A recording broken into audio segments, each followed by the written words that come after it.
se chamar reforma, não tiver a glória do Senhor e a proeminência de sua santa palavra como objetivos centrais, tal movimento não é digno de chamar-se reforma, pois em toda a história aqueles que figuram como dignos de carregar o título de reformadores são os mesmos que, mesmo diante do desprezo de seus contemporâneos, da incompreensão e até do esquecimento, superaram todas as barreiras e priorizaram a glória de Deus.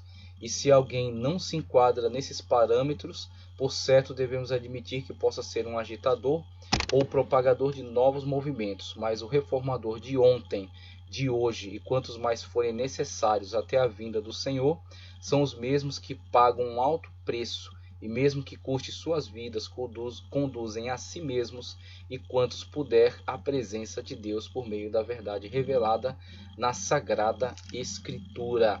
Sola fide, sola Scriptura, solus Christus, sola gratia, soli Deo glória, louvado seja Deus pela reforma.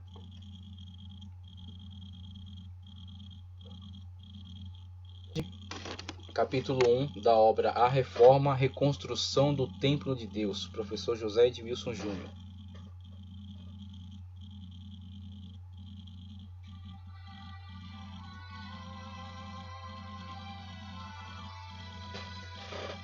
Não existe comunhão entre a luz e as trevas. Constantino e a Igreja, 313 d.C.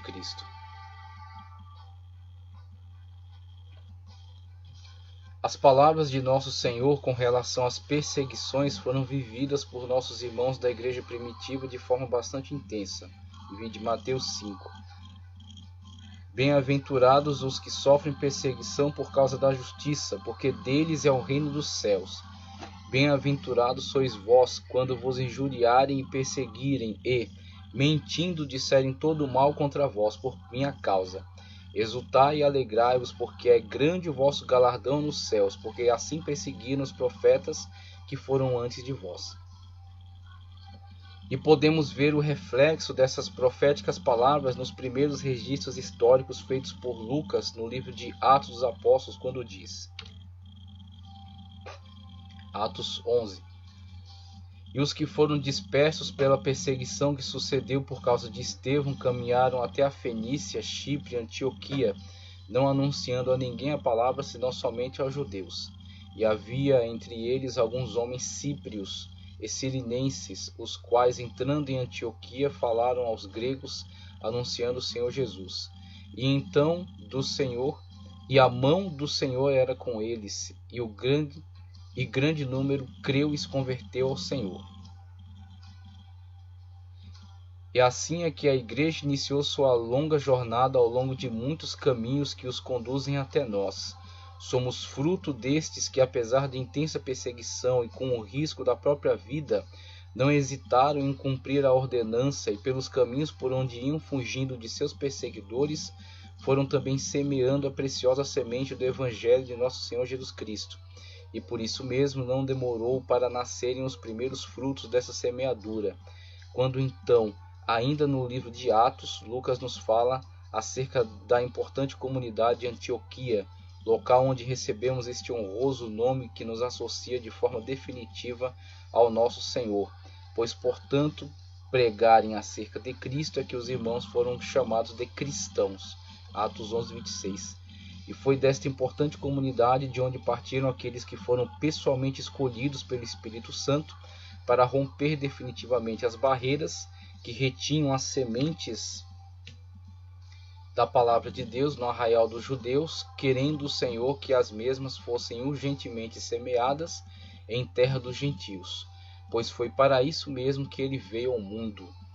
Gálatas 3. Porque todos sois filhos de Deus pela fé em Cristo Jesus, porque todos quantos fostes batizados em Cristo já vos revestistes de Cristo. Nisto não há judeu, nem grego, nem há servo, nem livre, não há macho, nem fêmea, porque todos vós sois um em Cristo Jesus. E para atravessar as fronteiras, ele pessoalmente comissionou aquele que viria a ser o apóstolo dos gentios, Paulo, com o qual o Senhor se encontrou pessoalmente no caminho de Damasco, quando, pensando estar prestando um serviço a Deus, perseguindo os adeptos da seita, entre aspas, não sabia ele que estava levantando-se contra o próprio Senhor, que com seu poder lançou por terra um soberbo perseguidor para erguer um humilde e obediente servo.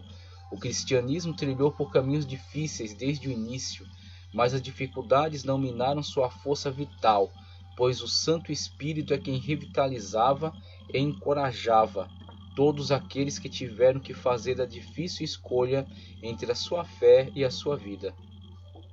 E depois que silenciaram as vozes das testemunhas oculares, vimos outros que se levantaram para nos dar notícia acerca do alto preço pago por nossos amados irmãos para lutar pela fé que uma vez nos foi dada, como Judas diz na sua carta. E quantos relatos nos legou Eusébio de Cesareia, que depois de Lucas foi também um dos mais importantes historiadores que se incumbiram de deixar viva na memória o alto preço pago pelos irmãos para manter acesa a chama do Evangelho e levar a preciosa semente às terras mais distantes, mesmo diante das situações mais contrárias. Foi Eusébio de Cesareia que reuniu as tradições acerca das tribulações enfrentadas pelos cristãos durante as perseguições do Império Romano, seus cruéis métodos de tortura e a valentia com que os cristãos resistiram às provas em nome da fé. Também nos transmitiu informações acerca das regiões para as quais eles partiram para anunciar a palavra.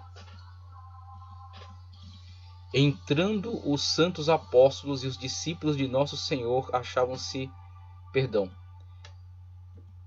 Entretanto, os santos apóstolos e os discípulos de nosso Senhor achavam-se dispersos pela terra inteira.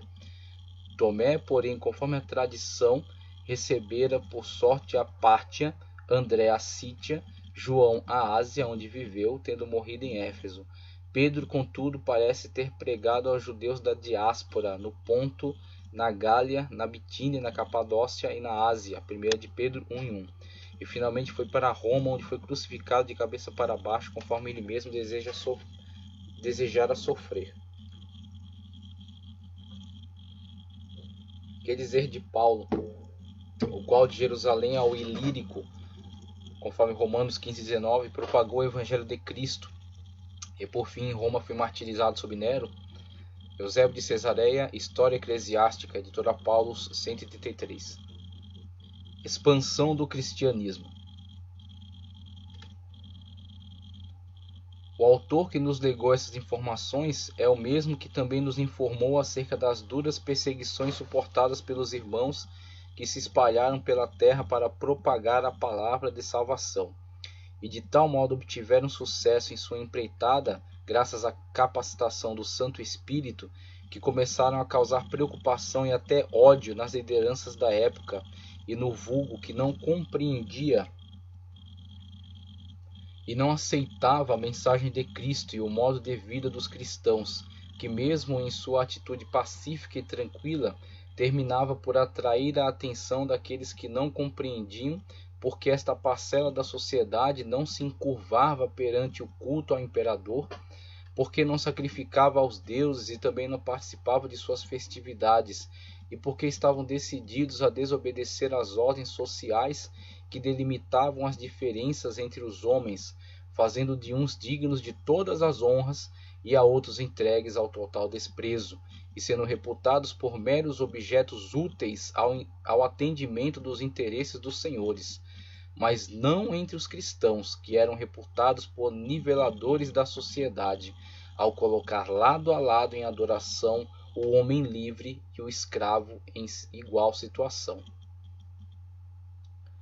Quando os romanos descobriram do que os cristãos eram capazes, estes se viram confrontados com o problema da intolerância de maneira muito mais exasperada do que com os próprios judeus. A principal causa do ódio contra os cristãos na sociedade romana repousa em seu estilo de vida diferente. Não que os cristãos agissem criticando, condenando, desaprovando, ou que se enaltecessem, ou se julgassem superiores. O fato é que a ética cristã por si mesma era uma crítica à vida pagã. A escravidão crescia incessantemente na sociedade romana, fosse o escravo, homem ou mulher, que estava sempre à disposição de seu senhor para as tarefas mais baixas, e se falhar